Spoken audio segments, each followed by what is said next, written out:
சட்டம் மாறி வந்து மண்ணை முட்டும் காலில் சூழ்ந்து கைகள் தட்டும் வாழியவே என்னவராட்சி திசைகள் எட்டும் நம்மவராற்றல் விண்ணை முட்டும் எட்டு திக்கும் முரசு கொட்டும் வாழியவே.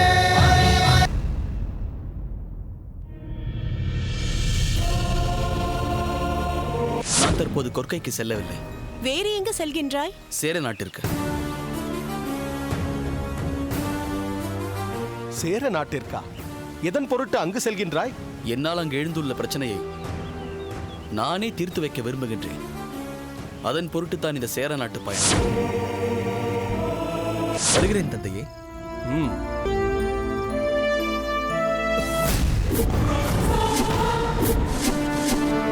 இளம்பழுதி,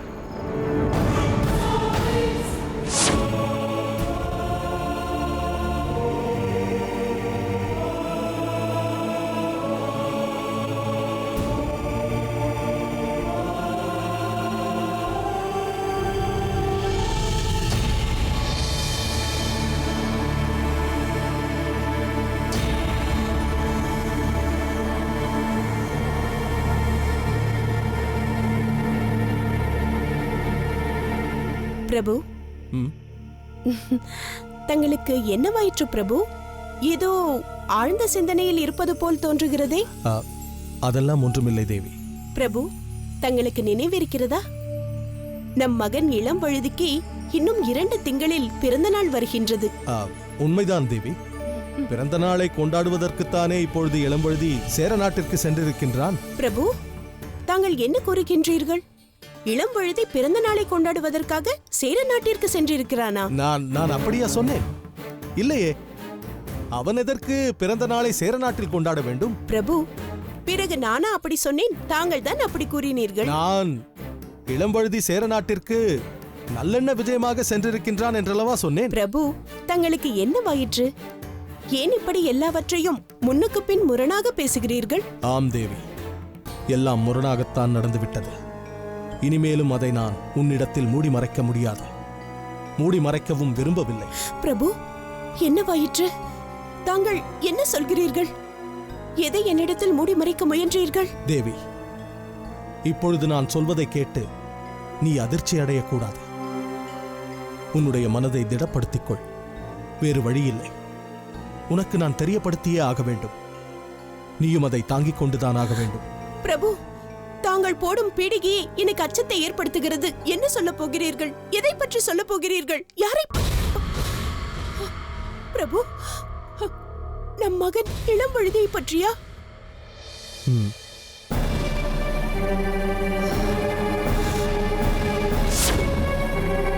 பிரபு, என் பிள்ளைக்கு என்னவாயிற்று? சென்ற இடத்தில் என் மகனுக்கு ஏதாவது ஆபத்தா? சொல்லுங்கள் பிரபு, சொல்லுங்கள். என் பிள்ளைக்கு என்னவாயிற்று? தேவி, நம் மகனுக்கு ஒன்றும் ஆகவில்லை. அவன் நலமாகத்தான் இருக்கின்றான். இப்படி நீ உணர்ச்சி வசப்படுவாய் என்றுதான் எதையும் உன்னிடம் சொல்ல வேண்டாம் என்று நினைத்தேன். மனம் கேட்கவில்லை. அதனால் தான் சொல்லிவிடலாம் என்று நினைத்தேன். ஆனால் இப்போது நீ இருக்கும் நிலையில் அந்த செய்தியை தெரிந்து கொள்ளாமல் இருப்பதுதான் நல்லது. ஏன் இப்படி சொல்கிறீர்கள் பிரபு? இளம்பழுதியை பற்றி ஒரு செய்தியை ஆரம்பித்து விட்டு அதை நான் தெரிந்து கொள்ளாமல் இருந்தால் அதை எப்படி பிரபு என்னால் தாங்கிக் கொள்ள முடியும்?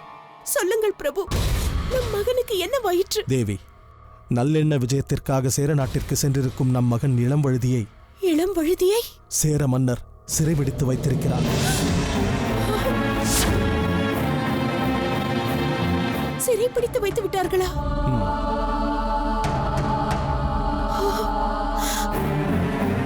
பிரபு, தாங்கள் என்ன சொல்கிறீர்கள்? சிறைப்படுத்தும் அளவிற்கு அவன் அங்கு என்ன தவறு செய்தான்? இளம்பழுதி எந்த தவறும் செய்யவில்லை. பிறகு ஏன் அவனை சிறையில் அடைத்து வைத்தனர்? அவனுடன் சென்ற சோழ வீரர்கள் தான் சேர மன்னரை கொலை செய்ய முயன்றிருக்கிறார்கள். எதற்காக அவர்கள் சேர மன்னரை கொலை செய்ய முயல வேண்டும்? அதுதான் புரியவில்லை தேவி. இளம்பழுதியின் கட்டளையின் பேரில்தான் தாங்கள் அவ்விதம் செயல்பட்டதாக அந்த சோழ வீரர்கள் சொல்லியிருக்கின்றார்கள். தனக்கும் அந்த சோழ வீரர்களின் செயலுக்கும் சம்பந்தம் இல்லை என்று இளம்பழுதி மறுத்தும் சேர மன்னர் இந்த முடிவை எடுத்திருக்கின்றார். பிரபு, இது தொடர்பாக தாங்கள் என்ன முடிவெடுத்துள்ளீர்கள்? அது தொடர்பாகத்தான் செழியனையும் புலவர் உருத்திரங்கண்ணனாரையும் கலந்து ஆலோசித்தேன். அவர்கள் இந்த விஷயத்தில் சோழ மன்னரின் அணுகுமுறை என்னவென்று அறிந்து கொண்டு முடிவெடுக்கலாம் என்று கூறிவிட்டார்கள். அதனால் சற்று பொறுமையை கையாள வேண்டிய நிலையில் நாம் இப்போது இருக்கின்றோம். இளம்வழுதி, சபாஷ்! இந்த செய்தி எத்தகைய ஆனந்தம் தரக்கூடிய நல்ல செய்தி. இந்த செய்தியை வேறு யாராவது வெளிப்படுத்தி இருந்தால் கூட இந்த செய்தி உண்மையானதா இல்லை பொய்யானதா என்ற சந்தேகம் எனக்கு எழுந்திருக்கும். பாண்டிய மாமன்னர் பெருவழுதி பாண்டியரை வெளியிட்ட செய்தியாயிற்றே, அது எப்படி பொய்யாக கூடும்? இளவரசர் இளம்வழுதி சேர மன்னரால் சிறைபிடிக்கப்பட்டு விட்டார். ஆஹா, இதைவிட இனிமையான செய்தி வேறு என்ன இந்த மணிமாறனுக்கு வேண்டியிருக்கிறது? அந்த செய்தியை நான் கேட்டதிலிருந்து காற்றில் மிதப்பது போன்ற ஒரு உணர்வு என்னில் தோன்றுகிறது. இனி இந்த பாண்டிய நாடு உனக்குத்தான். நீ கண்ட கனவு நனவாகப் போகிறது. இந்த பாண்டிய நாட்டை ஆளப்போவது நீதான் என்று யாரோ வந்து என் காதில் கூறுவது போல் உணர்கிறேன். என் மனம் மகிழ்ச்சி மழையில் தூவானமாய் தூறிக்கொண்டிருக்கிறது. அண்ணா,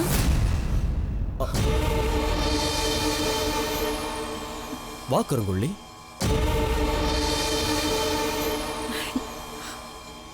அண்ணா, உறங்க வேண்டிய நேரத்தில் உறங்காமல் இப்படி தங்களுக்குள் பேசிக் கொண்டிருக்கிறீர்களே, ஏன் தங்களுக்கு உறக்கம் வரவில்லையா? வரவில்லை கருங்குள்ளி, அது எளிதில் வரவும் வராது என்று நினைக்கிறேன்.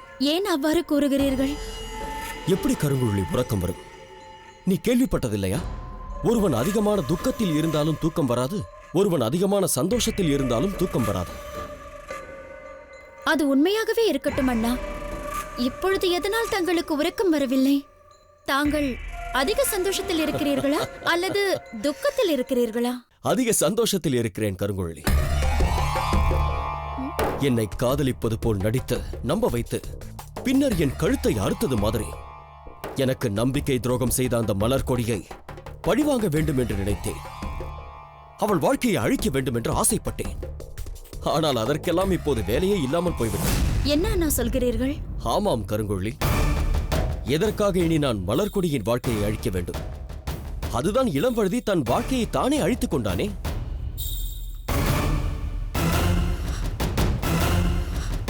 தாங்கள் என்ன சொல்லுகிறீர்கள் அண்ணா?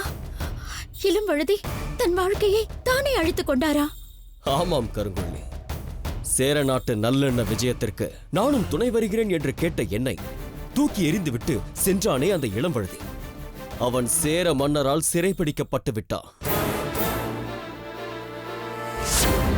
சேர மன்னர் இளம்வழுதி சிறைபிடிக்கப்பட்டு விட்டதா? இனி அந்த மலர்கொடிக்கும் சிறைதானே? என்ன அண்ணா சொல்லுகிறீர்கள்? மலர்கொடிக்கும் சிறையா?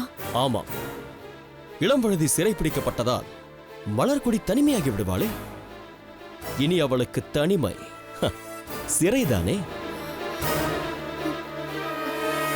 கருங்குள்ளி, நீ இளவரசர் இளம்வழுதியை திருமணம் செய்து கொண்டு இந்த பாண்டிய நாட்டிற்கு இளவரசியாகி என்னை இந்த பாண்டிய நாட்டிற்கு தளபதியாக்குகிறேன் என்று சொல்லிக் கொண்டிருந்தாய். அந்த உன்னுடைய ஆசை ஏற்கனவே நிராசையாகிவிட்டது. நான் சோழ நாடு சென்றிருந்த சமயத்தில் அந்த நாட்டு இளவரசியின் பழக்கத்தை காதல் என்று நம்பி மலர்கொடியிடம் நான் ஏமாந்து போய்விட்டேன். இப்படி அண்ணன் தங்கையாகிய நீயும் நானும் அந்த இளம்வழுதியிடமும் மலர்கொடியிடமும் வெவ்வேறு வகையில் ஏமாந்து விட்டோம். ஆனால் இப்போது என்ன நடந்தது பார்த்தாயா? அந்த இளம்வழுதி சேர மன்னரிடம் சிறைபிடிக்கப்பட்டு விட்டான். ஏனண்ணா, என்ன காரணத்திற்காக இளம்வழுதியை சேர மன்னர் சிறைப்படுத்தி வைத்திருக்கிறாராம்? முழுமையான காரணங்கள் எனக்கு இன்னும் தெரியவில்லை. இளம்வழுதியுடன் சென்ற சோழ வீரர்கள் சேர மன்னருக்கு எதிராக செயல்பட்டதால் ஏற்பட்ட விளைவு என்பது போல் பேசிக் கொண்டிருந்தார்கள். அண்ணா, நடந்துள்ள அனைத்து விஷயங்களும் தங்களுக்கு சாதகமாக அமைந்துள்ளது. இனி தாங்கள் நினைத்தபடியே எல்லாம் நல்லபடியாக நடக்கும். நீங்கள் அதிக நேரம் கண் விழிக்காமல் உறங்கச் செல்லுங்கள். நானும் ஓய்வெடுக்க செல்கிறேன். ஆகட்டும் கருங்குள்ள.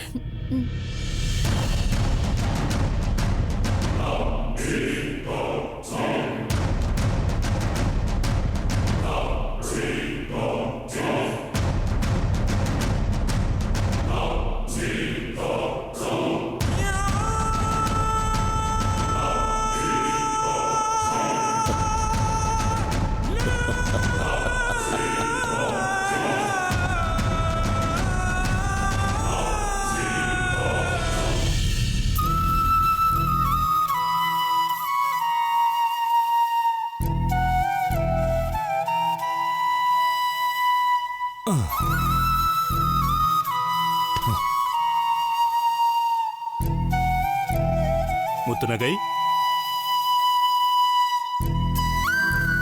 அப்பா, தங்களை பார்த்தால் எங்கோ சென்றுவிட்டு களைப்பாக வந்தது போல் தெரிகிறதே. மோர் கொண்டு வரட்டுமா? வேண்டாம் அம்மா. இப்படி உட்கார். முதலில் இவையெல்லாம் என்னவென்று பார்.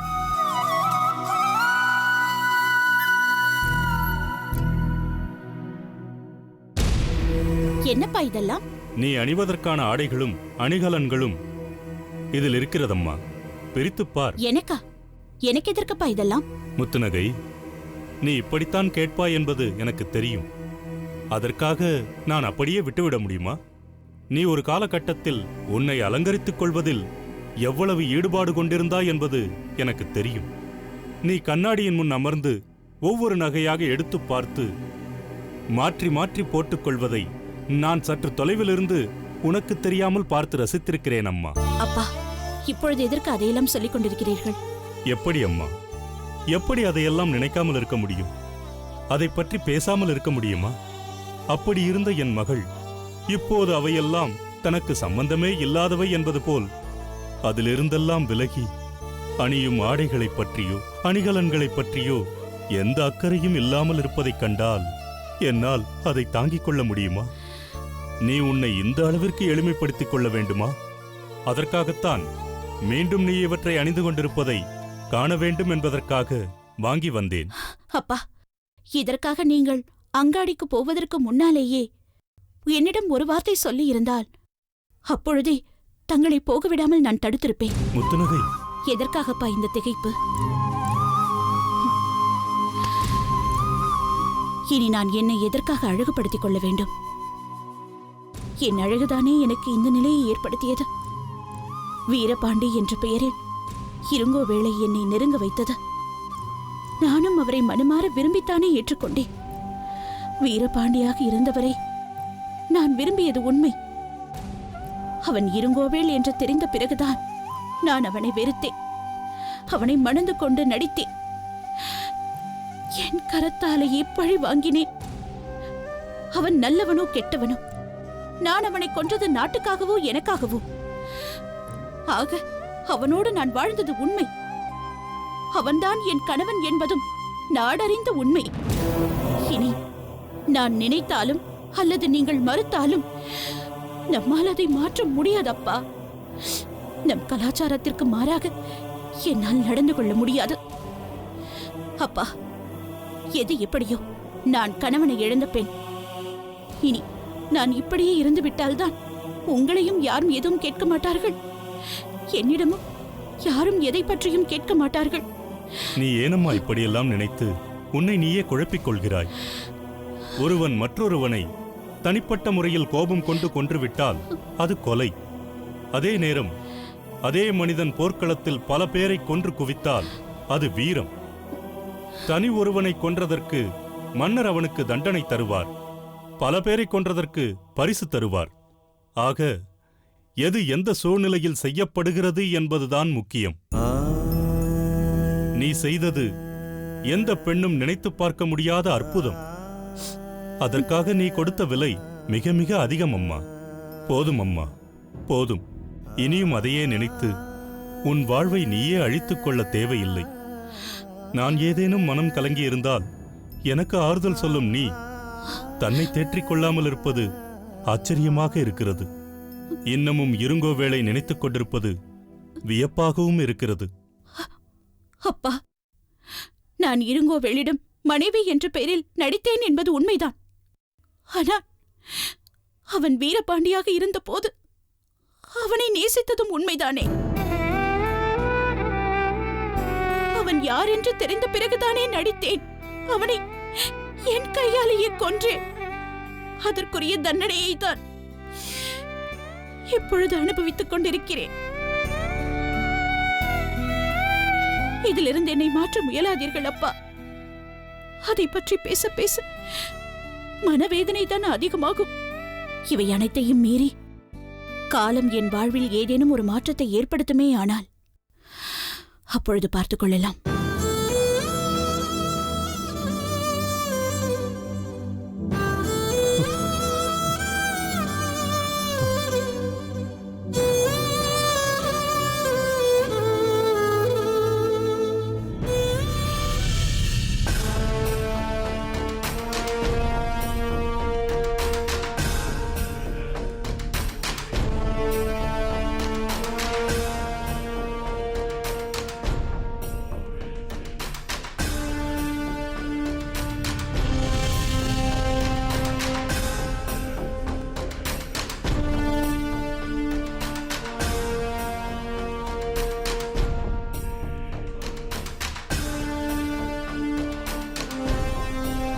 பிரபு, பிரபு, ஆ, பால் அருந்துங்கள். அப்படி வை, பிறகு அறிந்து கொள்கிறேன்.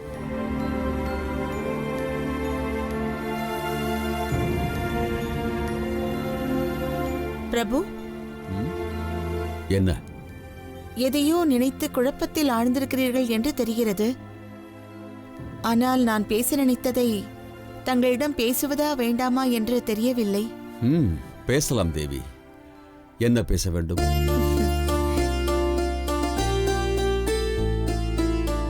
இதோ பாருங்கள், இந்த ஏட்டில் சில அரிய கவிதைகள் இருக்கின்றன. இந்த கவிதைகள் சேர சோழ பாண்டியர் எனும் மூவேந்தர்கள் பற்றியும் கூறுகின்றன. மூவேந்தர்கள் நாடு நெடிய வரலாறு கொண்டதல்லவா? அதனால் அவர்களில் பலரை பற்றிய கவிதைகள் அதில் இடம்பெற்றிருக்கும். மூவரது வரலாறுகளில் எது மிகவும் பழமையானது? இப்போது இதில் ஏன் உனக்கு சந்தேகம் வந்தது? பாண்டியர்கள்தான் நீண்ட வரலாறு கொண்டவர்கள். அதற்கு என்ன ஆதாரம்? உன் கையில் உள்ள ஏடுகள்தான் ஆதாரம். அதை இப்படி கொடு.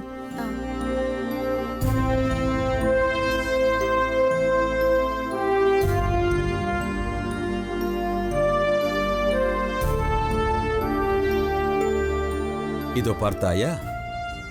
இந்த பாடல் குமரிக்கோடும் பக்குருளி ஆறும் கடல் கொள்ளப்படுவதற்கு முன்பே இமயம் வரை பறந்திருந்த மாபெரும் சாம்ராஜ்யத்தை அரசாண்ட பாண்டிய மன்னர் ஒருவரை பற்றி காரிக்கிழார் என்ற புலவர் பாடியது. அந்த பாண்டிய மன்னன் எவ்வளவு பரந்த பூமியை அரசாண்டான் என்பது இந்த பாடல் மூலம் தெரிகிறது பார். வடாது பனிபடு நெடுவரை வடக்கும், தெனாது உருகெழு குமரியின் தெற்கும், குணாது கரைபொரு தொடுகடல் குணக்கும், குடாது தொன்று முதிர் பவ்வத்தின் கொடக்கும், உருவும் புகழும் ஆகி பிரிசீர் தெரிகோல் மன்ன நின் திறம் சிறக்க. இதன் பொருள் உனக்கு புரிகிறதா? நன்றாக புரிகிறது. ம், இமயமே வட எல்லையாகவும், குமரிக்கோடே தென் எல்லையாகவும், கீழ்ப்பார்க்கடல் கிழக்கு எல்லையாகவும், மேற்பார்க்கடல் மேற்கு எல்லையாகவும் கொண்டு ம், பெரும் புகழுடன் விரிந்த நாட்டை அரசாளும் மன்னவா, ம்ஹும். நின் திறம் மேலும் சிறக்கட்டும் என்கிறது பாடல். ஆஹா, எவ்வளவு அற்புதமாக சொல்லிவிட்டாய். உனது இலக்கிய திறன் என்னை வியக்க வைக்கிறது. ஆனால் பக்ருளி ஆறு என்று ஒன்று இருந்தது என்பதும், அது ஓடிய குமரிக்கோடு என்ற பெரும்பகுதி இருந்தது என்பதும் உண்மைதானா? அதற்கு என்ன ஆதாரம்? ஏன், அதே இடைச்சங்க காலத்தில் வாழ்ந்த பவ்யாகசாலை புதுக்குடுமி பெருவெழுதி பாண்டியனை நெட்டியம்மையார் வாழ்த்திய இந்த பாடலை பார். இதை வாசித்துச் சொல்.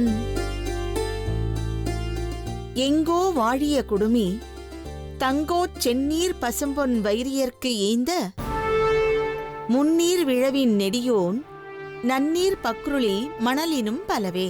இப்போது புரிகிறதா? இந்த வரிகள் மூலம் என்ன தெரிகிறது? முன்னீர் விழா எடுத்து பாணருக்கு பசும்பொன் வழங்கிய நெடியோன் வழிவந்த நீ நல்ல நீரையுடைய பக்குருளி ஆற்று மணலை விட பல ஆண்டுகள் வாழ்வாயாக என்கிறது பாடல். இதன் மூலம் பாண்டிய பேரரசின் நீண்ட வரலாறு உனக்கே புரிகிறதல்லவா? இத்தகைய வரலாறு படைத்த சிறப்புக்குரிய பாண்டிய இளவரசனை தாங்கள் சிறை வைத்திருப்பது முறையாகுமா பிரபு?